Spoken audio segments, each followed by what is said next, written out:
Teman bersoalan kurban, saya jujur saja selama di Indonesia masih banyak salah pemahaman terhadap kurban. Dan saya pernah berkata, memang Islam kita di Indonesia Islam keturunan. Ya, jadi asal tahu saja ya. Ya, tapi dari segi belajaran, mohon maaf ya, kita terlalu jauh terhadap pemahaman. Yang saya maksud, kita melaksanakan sesuatu tapi kita sudah belajar, sudah tahu, bukan hanya asal saya dengar, saya lihat, saya bukan sebatas itu, tapi kita punya dasarnya. Dan ini kelemahan kita, di antaranya kurban. Saya pernah mendengar, bukan malah sering mendengar soal kurban dihitungkan beroran. Jadi keluarga suami istri sama 5 anak berarti jumlah 7, wajib sapi. Kalau kurang daripada itu, atau misal suami istri tidak mampu, boleh ini tahun kurban kambing atas nama suami, tahun depan atas nama istrinya. Ini hal keliru sebenarnya. Yang dihitungkan soal kurban beda sama akikah dan beda sama zakat fitrah. Zakat fitrah sama akikah terhitung beroran. Akikah laki-laki 2 kambing, perempuan 1. Kalau tidak mampu boleh. Kalau ada kembar, laki sama perempuan berarti 3 kambing. Tapi kalau tidak mampu boleh 1 kambing, tidak masalah. Dan tidak ada istilah sekarang saya kurban tapi nanti sisanya seolah-olah ada hutang sama Allah. Sesuai kemampuan kita.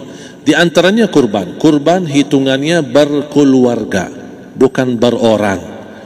Buktinya Rasulullah SAW dan juga cerita Nabi Ibrahim. Ketika Nabi Ibrahim mau sembelih Nabi Ismail, Allah turunkan apa? Mengganti sembelihan Nabi Ismail dengan ekor kambing dari surga. Berapa ekor kambing? 1. Padahal Nabi Ibrahim punya istri 2 dan anak. Ada istri Siti Hajar dan Sarah. Kemudian anaknya Ismail dan Ishak. Berarti semuanya berapa? 5. Kenapa Allah tidak turunkan 5 ekor kambing? Karena hitungannya memang 1 keluarga. Yang kedua, Rasul sendiri sembelih 2 kambing. Pertama, Bismillah atas nama Muhammad dan keluarga Nabi Muhammad. Padahal kita tahu keluarga Nabi Muhammad SAW termasuk keluarga besar. 11 istri, belum lagi anaknya laki-laki sama perempuan. Ada yang hidup maupun sudah mati, sudah termasuk semua. Yang hidup maupun mati. Yang kedua, Rasul sembelih sembelihan yang kedua atas namaku dan umatku. Umatnya berapa miliar? Cuma 1 ekor kambing. Kenapa Rasulullah SAW berkurban atas nama dirinya dan umatnya? Saya mengambil salah satu di sini tanda sayangnya Rasul kepada umatnya. Jadi saya selalu berkata, orang miskin yang tidak mampu berkurban seharusnya bangga di hari kurban, karena Rasul sudah kurbankan duluan atas nama dia. Jadi terima kasih ya Rasulullah, ingatkan kita. Yang kita tidak mampu, Rasul sudah. Bahkan kalau Rasul sudah kurban atas nama umatnya yang tidak mampu, berarti sudah terkabul. Kita aja belum tahu kabul atau tidak kalau kita berkurban. Tapi kalau Rasul sudah terjamin makbul. Oleh sebab itu, hitungan kurban itu adalah 1 keluarga. Misal, bapa punya istri, punya anak. Itu kalau mampu sapi silahkan. Mampu 1000 sapi silahkan. Kalau soal kemampuan tidak ada masalah.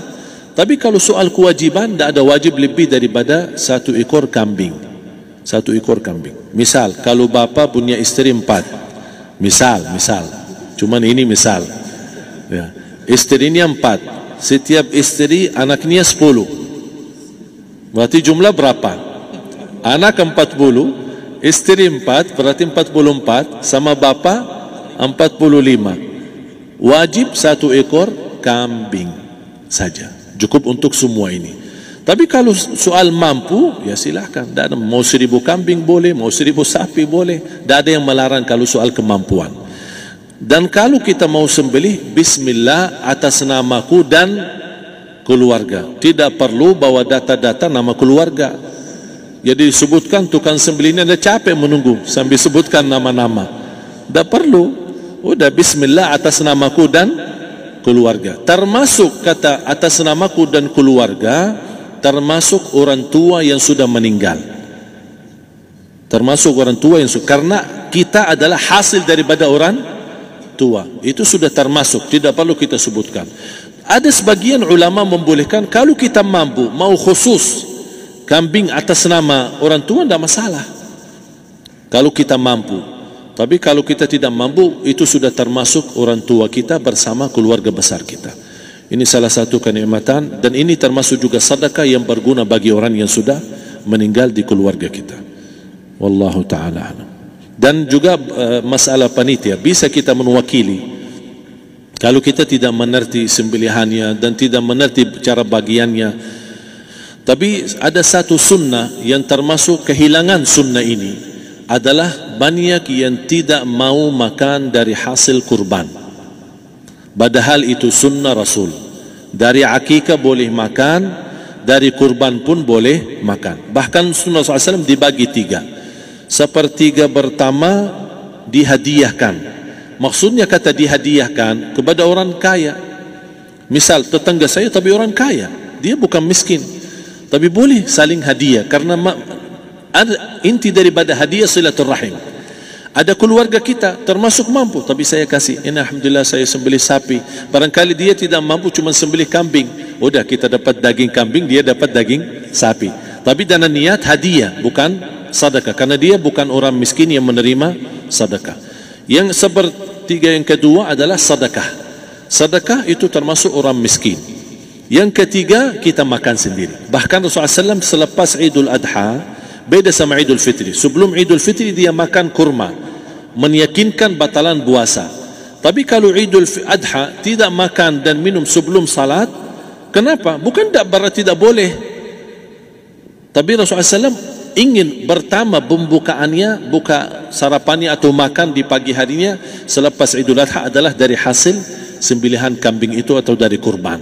Jadi kita sebagian sedikit. Tapi kalau kita merasa alhamdulillah rezeki saya banyak di rumah, alhamdulillah banyak ada makanan, mau sedekahin semuanya, semua mau sedekahin, tidak masalah.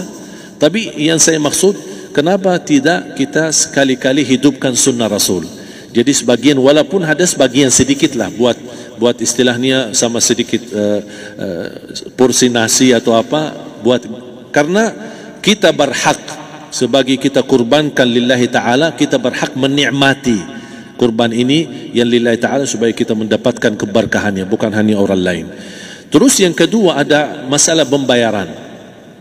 Kalau kita wakili panitia, boleh kita pesan sama panitia, tolong sedikit dari kurban saya minta buat saya makan. Itu tidak masalah, kita boleh minta. Dan boleh kita wakili, tapi kita tolong ingatkan, tidak boleh pembayaran hasil sembelihan itu dari kulitnya. Ini menjadi salah satu persoalan di Indonesia. Banyak tukang sembelih datang, ketika kita tawarkan untuk sembelih ini, berapa Pak? Oh, tidak apa-apa, kasih aja kulitnya sama kepalanya. Jangan Anda setuju, jangan Anda terima. Oh maaf, saya tidak bisa. Bapak berapa ongkos sembelihannya? Kita harus sepakat dulu. Tidak, saya ikhlas, tidak apa-apa, seikhlasnya. Tapi yang penting kepalanya sama kulitnya. Itu aja yang saya minta, yang lain tidak apa-apa. Tidak boleh. Tidak boleh. Kenapa? Karena ini kurban. Kata kurban berarti lillahi ta'ala, bukan untuk jual beli. Kalau kita sudah bayar dari bagian kurban, berarti bukan lillahi ta'ala. Harus kita jaga amalan itu. Tapi bagaimana cara jalan keluarnya? Kita harus sepakat, ijab kabul. Sepakat dulu, Pak, saya udah begini, saya kasih untuk sembelihan 50.000. Bapak setuju? Ya udah setuju. Selesai kan? Sudah sembelih, sudah potong, sudah semua. Lepas ini semua, kita kasih ongkos 50.000 ongkos sembelihannya. Habis itu, Pak, kulitnya sama kepala hadiah buat Bapak. Itu tidak apa-apa, tidak masalah. Tapi bukan untuk bayar sembelihan. Faham maksud saya? Harus dibedakan supaya jangan sampai amalan kita kurban habis biaya, habis ini malah tidak diterima karena sudah kita bayar sebagian daripada kurban. Saya silahkan bayar apa yang kita sepakati, mau hadiahkan kepada dia, karena kita tidak bisa guna. Buat apa yang kita mau gunain kulitnya, tidak bisa. Tapi mereka, buat mereka lebih berguna, oleh karena itu kita bisa hadiahkan untuk mereka. Bahkan kita bisa juga kasih daging untuk mereka bisa menikmati sebagai sedekah. Wallahu taala.